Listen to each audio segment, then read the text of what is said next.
Hey, good morning, friends. Mark Holmes here with Michael Anthony Fitness. And as always, thank you guys for watching, commenting, and subscribing to the Joe Boo Sports Report. Without you guys, this literally doesn't work. Man, I am off to my day job and kind of nervous because I've got to go look at a project that could be kind of a game changer. And then I've got to go to another one of the Smithsonian museums and look at another project as well.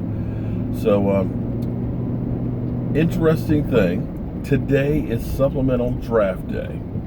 Now, typically, there's not a lot of stuff that happens with supplemental drafts because basically it's guys who have gotten in trouble and aren't going to be able to play their final year of college and things like that. You know, maybe it's academics, maybe it's weed or, a police arrest, something that has got them where they can't play.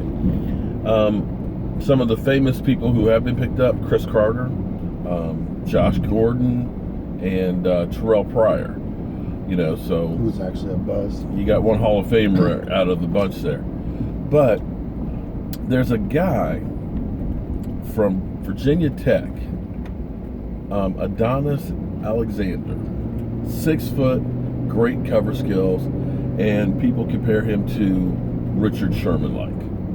And Michael, you were saying to me before, They need to prove it. but, okay, when you're comparing somebody, you're saying these are the same body style, this is the same skill set and all that. That doesn't mean he's going to be it, but they're comparing him to. It's just like people compare you to me and things like that. They're about the same height, they're about the same build, same skin complexion. They have skills with doing woodworking. They're comparing the two. Doesn't mean that you're going to become me, but they look at the similarities. So basically what you're doing is if you pick up somebody in the supplemental draft, you're giving up a draft pick for the future. And so basically you're, as always, drafting on potential. And it may end up being that the guy continues with off-field issues and so on, or hasn't actually had enough college behind him to become a pro. It's like any draft pick, it's a gamble.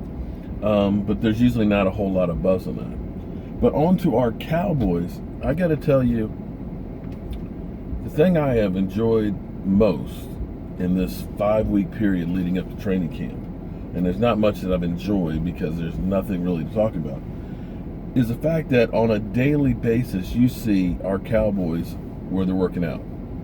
Now, Lance Lenore and Hearns and Dak Prescott are in Florida working out at the ESPN Wild World of Sports complex, which I am incredibly happy to keep seeing Zeke Elliott, Dak Prescott, the wide receivers, the cornerbacks, Taco, and everybody working out and staying in shape. Now, yesterday, you saw that Rico Gathers is working with the route runner, which is great. And I said in my morning video, and Mike bitch slapped me and said It's rumored that he's also working out with blocking with Travis Frederick and Zach Martin, rumored. Because I said in that video this morning, I hope he's working on his blocking skills. Rumored that he is. If you can't block with this offense, you're not going to get out there and just be a pass-catching tight end. So it's rumored that he's working out. I'm hoping we see some film on that because I know it's potential, and I know it's one of those things that he's been overhyped more than anything else because he's played football last in 8th grade before coming to the Cowboys. But you can't coach height. You can't coach leaping ability. And you look at that stride, generally speaking, when you look at somebody who's that tall, they kind of run funny. But I swear he looks like a sprinter.